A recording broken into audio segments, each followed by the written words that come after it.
Video को like करके आगे शेयर ज़रूर कर देना। में बुरा जरूर जानो। और आका फरमाते हैं जो बुराई को देखकर दिल में बुरा जाने, ये ईमान सबसे कमजोर ईमान की निशानी है। यानी ईमान की कमजोरी की अलामत है कि बुराई को देखकर लोग दिल में बुरा जाने। अब जो लोग बुराई को देखकर दिल में बुरा भी नहीं जानते, उन लोगों का अंजाम क्या हो। कैरम खेलने वालों को कोई रोक नहीं रहा है। मोहल्ले के अंदर लोग कौड़ियां खेलते हैं, कौड़ी, जुमा के दिन छुट्टी मिली है, कौड़ी खेलते हैं। बताइए मुसलमानों, जिस कौम को पूरी दुनिया के अंदर मिटाने का प्लान बन चुका हो, अगर वो कौम के जवान कौड़ियां खेले, कौड़ी क्या चीज है यार? आप मुझे बताएं, कौड़ी क्या चीज है? कौड़ियां खेलने के लिए हम पैदा हुए, ताश के पत्ते खेलने के लिए हम पैदा हुए। अल्लाह ने हमें किस चीज के लिए पैदा किया है? कौम का जवान अल्लाह अकबर हालात को बदलने का सबब बनता है। कौम का जवान इनकलाब का सबब बनता है। कौम का जवान, अरे कौम के जवान वो थे जिन्होंने दरियाओं पर आकर कश्तियां जला दी और कहा कि हम जिंदा रहेंगे दीन के नाम पे, या फिर मर जाएंगे और कब्रें बनाएंगे दीन के नाम पे। और अगर हमने इलाका फतेह कर लिया, इससे बेहतर कश्तियां वतन को ले जाएंगे। और अगर हम इलाका फतेह न कर सके तो इसी सरजमीन पे हमारी कब्रें बनेगी, या मर जाएंगे या अल्लाह के दीन को जिंदा करके रहेंगे। ये मुसलमान का अज़्म था, मुस्लिम नौजवानों की फिक्र थी। और आज वही मुस्लिम नौजवान जो कभी साहिलों पे कश्तियां जलाता था, वही जवान जो अंदलुस और सिंध पे इस्लाम का परचम लहराता था, जिनके लिए इकबाल जैसा मुफक्किर यूं खिराज पेश करता है, तो आलम से करती है बेगाना दिल को अजब चीज है लज्जते आशनाई। शहादत है मतलूब मकसूद मोमिन, न माले गनीमत न किश्वर कुशाई। ये हाल था मुस्लिम नौजवानों का। और कहा था, नहीं तेरा नशेमन असरे सुल्तानी के गुंबद पर, तू शाही है बसेरा कर पहाड़ों की चट्टानों में। उकाबी रूह बेदार होती है जवानों में, नजर आती है उनको अपनी मंजिल आसमानों में। और आसमानों में ही नहीं, फिर वो कहते हैं सितारों के आगे जहां और भी है, अभी इश्क के इम्तिहान और भी है। तू शाही है परवाज है काम तेरा, अभी तेरे लिए आसमां और भी है। हैरत है, आज हम मोहल्ले में, मुझे बताओ, जब मोहल्ले का जवान जुमा के दिन सर पे टोपी पहनकर कौड़ियां खेलेगा तो बच्चों पे क्या असर पड़ेगा? ताश के पत्ते खेलेगा तो बच्चों पे क्या? हम अपने बच्चों को खुद बिगाड़ रहे हैं मुसलमानों। तो अल्लाह के रसूल सल्लल्लाहु अलैहि वसल्लम फरमाते हैं, बुराई को देखो उसको रोको, बुराई को देख करके रोको। इसलिए कि जो बुराई को देख कर न रोके, आका फरमाते वो हम में से नहीं। यहां मुझे एक रिवायत याद आती, दिल के कानों से सुनो। देख रहे हैं बहुत सारे लड़के मोहल्ले में खड़े रहते हैं, बदनजरी करते हैं, किसी में हिम्मत नहीं, कोई बोलने वाला नहीं। कौन रोकेगा, कौन टोकेगा? इसलिए बुराइयां बढ़ती जा रही है। शादियों के अंदर डीजे बज रहे हैं, शादियों के अंदर हल्दी के मंडप में कल सुबह शादी होगी, आज रत जगह है, शराब पी जा रही है। हमारे शहर में ये हो रहा है, ताश के पत्ते हैं, शराब है, ये सब हो रहा है। कब? शादी के मौके पर है। इन्ना लिल्लाहि व इन्ना इलैहि राजिऊन। सफर में निकल रहे हैं, रास्ते में आते जाते शराब की होटलों पर रुक रहे हैं। हमारे यहां ये हो रहा है। मुसलमानों, आखिरत भूल गए। कम से कम नई दुनिया की जिल्लत और रुसवाई की अहमियत है तो कब्र में रब की बारगाह में हाजिर होना, महशर में अल्लाह को मुंह दिखाना है, रब की बारगाह में पलट कर जाना है। खुद बुराई से रुको और दूसरों को बुराई से रोको। एक कौम जो बुराई में मुब्तला हो चुकी थी, डूब चुकी थी बुराई में, और उस कौम में एक आबिद रहता था, इबादत गुजार, परहेजगार, मुत्तकी शख्स। अल्लाह तबारक व तआला ने जिब्रील से कहा, जिब्रील ये पूरी कौम जो है वो बहुत गुनहगार और पापी हो गई है, इसलिए मेरा अजाब लेकर के जा और उस बस्ती को उठा करके पलट दे, यानी कि वो जमीन का खित्ता पूरा उठा करके उसको पलट दिया जाए। जिब्रील अमीन ने अर्ज की, मेरे अल्लाह तेरी हिकमतें तो वाज़ेह हैं, तेरा हर काम हिकमत से भरपूर है, तू आलिमुल गैब व शहादा है। मौला उस बस्ती के अंदर एक ऐसा भी बंदा रहता है जो तेरी खूब इबादत करता है। अल्लाह फरमाता है पहले उसी पर अजाब डालना, जाना ना तो पहले अजाब उसी पे डालना। उसकी मौला सब तो पापी है, तवज्जो करें, सब तो पापी है, गुनाहों में डूबे हुए हैं, तेरी नाफरमानी में डूबे हुए हैं, लेकिन वो तो तेरी नाफरमानी नहीं करता और तेरा फरमान है मौला कि पहले उस पर अजाब डालना, पहले अजाब में उसको मुब्तला करना, दूसरों को बाद में करना।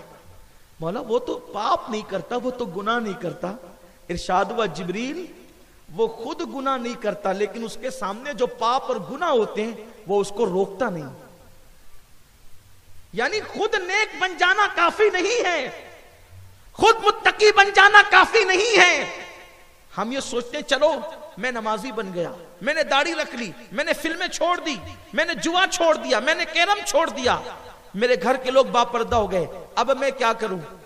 मैंने तो अपने अपने में रहना, चुपचाप नमाज रोजा करो, किसी के चक्कर में नहीं पड़े। नहीं, अगर अल्लाह ने तुम्हें ताकत दी है गुनाह को हाथ से रोकने की तो हाथ से रोक दो, और अगर अल्लाह रब्बुल इज्जत ने हाथ से रोकने की ताकत नहीं दी है तो जबान से मना करो, लोगों को रोको, अच्छे से रोको, लेकिन रोकने का भी तरीका होता है।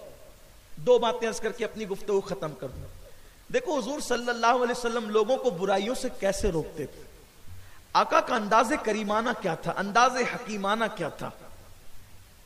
एक शख्स बारगाह रिसालत में आया और अर्ज करने लगा या रसूल अल्लाह मैं जिना करना चाहता हूं, मुझे जिना करने की इजाजत है। जिना करना चाहता हूं, जिना की इजाजत दे। साहबा को गुस्सा आ गया, नाराज हो गए साहबा कि किस कदर बेबाक है ये नौजवान, हुजूर से कह रहे जिना करने की इजाजत दे। लेकिन कुर्बान मेरे करीम आका पर, मुस्तफा जान रहमत सल्लल्लाहु अलैहि वसल्लम की अजमतों पे कुर्बान। हुजूर ने फरमाया ए जवान, क्या तू पसंद करता है कि कोई तेरी मां के साथ जिना करे? उसने कहा नहीं या रसूल अल्लाह। आका फरमाते क्या तू ये पसंद करता है कि कोई तेरी बहन, बेटी और बीवी के साथ जिना करे? उसने कहा नहीं या रसूल अल्लाह, मैं इसको पसंद नहीं करता। तो हुजूर अलैहि सलाम ने फरमाया तू जिसके साथ जिना करेगा या वो किसी की माँ होगी, बहन होगी, बेटी होगी या बीवी होगी, तो वो कैसे पसंद करेगा? और फिर हुजूर अलैहि सलाम ने उसके सीने पे हाथ मारा और अर्ज की अल्लाह इसके दिल में गुनाह की नफरत पैदा कर दे। उसके बाद वो नौजवान कहता या रसूल अल्लाह, आया था तो दिल में जिना का इरादा था और आपके हाथ क्या सीने पे लग गए, अब जिना की मोहब्बत दिल से निकल गई, अल्लाह की मोहब्बत दिल में पैदा हो। तो यानी अगर आप किसी को देखें ना गुनाह करते हुए तो आप डांटे नहीं। मैं देखता हूं मस्जिद के अंदर अगर बच्चे मस्ती कर रहे हो ना तो उन बच्चों की मस्ती से ज्यादा मना करने वालों की आवाज, चुप, हंसने की बात नहीं है ये, हंसने की बात नहीं। पूरी मस्जिद के अंदर आवाज गूंज जाती है, ये हालत पूरी मस्जिद। बच्चों की आवाज कम थी, मना करने वाले की आवाज। वीडियो अगर अच्छा लगा हो तो लाइक करके आगे शेयर जरूर कर देना। अल्लाह हाफिज। मना करने का अंदाज होता है, अखलाक होते हैं, इस्लाह करने का अंदाज होता है। आइए मेरे नबी का दूसरा अंदाज। एक मर्तबा एक शख्स मस्जिद नबवी शरीफ के सहन में पेशाब करने लगा। सोचिए आदमी है, बड़ा आदमी है, मस्जिद नबवी के सहन में पेशाब कर रहा है। आकाए करीम सल्लल्लाहु अलैहि वसल्लम के सहाबा उसको मारने के लिए दौड़े। सरकार ने फरमाया रुको, उसको पेशाब कर लेने दो। उसकी वजह देखो, हुजूर को कितना ख्याल है लोगों का, सरकार को कितना, कैसे करम नवाज बंदा नवाज आका है। अगर इंसान पेशाब करे ना और थोड़ी पेशाब के बाद उसको पेशाब रोकना पड़े किसी सबब से, उसको तकलीफ होती है और फिर वो रोकने पे कंट्रोल नहीं कर सकता, वो भागेगा तो फिर मजीद गंदगी और बढ़ेगी ना। हुजूर ने फरमाया उसको पेशाब कर लेने दो। पेशाब कर लिया, सरकार ने फरमाया पानी लाओ। पानी लेकर के उसको देने के लिए फरमाया उसको पानी दो और उसको कहो कि ये सहन धो दे। और धोने के बाद उसको बुला के फरमाया, उसने जब धो दिया वो सहन, तो सरकार ने उसको बुला करके फरमाया ये अल्लाह का घर है, ये पेशाब करने की जगह नहीं है। इस शान से अल्लाह के हबीब अलैहिस्सलातु व तस्लीम ने जो है वो उसको मना फरमाया। यानी ये तरीका होना चाहिए इस्लाह का, अंदाज ही होना चाहिए। तो आप अच्छे से मना करेंगे ना तो लोग मानेंगे। मुझे एक बात और यहां याद आती है, अर्ज कर दूं, अब बात खत्म करता हूं। जब भी किसी को समझाओ, प्यार से समझाओ। आप गुस्से में आके डांटेंगे, परेशान करेंगे तो वो नहीं मानेगा। बस समेट रहा हूं अपनी गुफ्तगू को। एक सैयद साहब सोने की अंगूठी पहनकर इमाम अहले सुन्नत सैयदी आला हजरत की बारगाह में आए। सैयदी आला हजरत ने उस सैयद साहब को देखा कि सोने की अंगूठी पहने। सोने की अंगूठी मर्दों पर, भाई सोना मर्दों पर हराम है। तो मेरे इमाम ने आला हजरत रज़ी अल्लाह ताला ने फरमाया, सैयद साहब आप करीम लोग हैं, शहजादे लोग हैं, आका लोग हैं, और आपके घराने की रीत है अता करना। तो आपका मंगता आपसे हाथ फैला करके अर्ज गुजार है कि ये सोने की अंगूठी आप मुझे अता फरमा दें। सैयद साहब, जाहिर सी बात है, सैयद का दिल तो बड़ा होता है ना, तो उन्होंने अंगूठी उतारी। और फिर कहने वाला भी कौन था? अपने वक्त का इमाम था। अंगूठी उतारी, दे दिया। अब आला हज़रत कोई छोटे मोटे आदमी तो थे नहीं, इल्म में भी बड़े थे, तकवा में भी बड़े थे, और माल भी खूब अल्लाह ने दिया था, जागीरदार घराने से ताल्लुक रखते थे। तो आपने वो अंगूठी ली, और अंगूठी लेने के बाद आपने एक अंगूठी चांदी की बनवाई और एक अंगूठी उसी सोने की जो वो लेडीज की बना दी। और सैयद साहब तो आए थे, चले गए, इतने वक्त में वो तो चले गए थे। फिर उन्होंने खत लिखा और दोनों अंगूठियां भेजी और अर्ज किया, शहजादे साहब सोना मर्दों पे हराम है, आपका दिल ना दुखे इसलिए मैंने उस वक्त आपको कुछ कहा नहीं। तो ये जो सोने की अंगूठी थी वो शहजादी साहिबा के लिए है, और ये घर में दे दें मेरी तरफ से। और ये चांदी की अंगूठी आपके लिए तोहफा है, आप चांदी की अंगूठी जो है वो जेबे दस्त फरमा लें जो है वो, और आप उसको जो है अपने हाथों की जीनत बना लें और मेरे लिए दुआ फरमाएं। देखो कितना हसीन तरीन अंदाज है इस्लाह का। अगर इस अंदाज से आप किसी की इस्लाह करेंगे तो मान जाएंगे। मुझे भी, मेरे साथ भी ऐसा होता है। मैं कोशिश करता हूं कि लोगों को मोहब्बत से, प्यार से, और हमेशा कोई